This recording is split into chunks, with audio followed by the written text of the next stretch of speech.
İyi bir şey olmuş mu orada? Hayat olmuşu. O da burada bir tane kendine kayısı satıyor, onunla tartışıyor. Kapı silahı çakıyor, nasıl? Yemek yemedim. Dün gece yemeği daha orada yedim.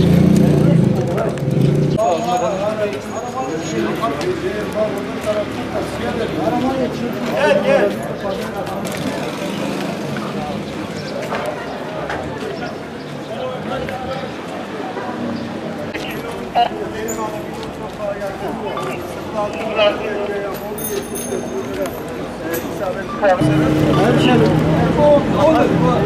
Bu anız geçti mi tamam.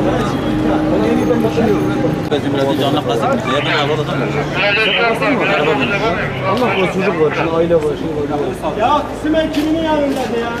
Kısmen kiminin yanında?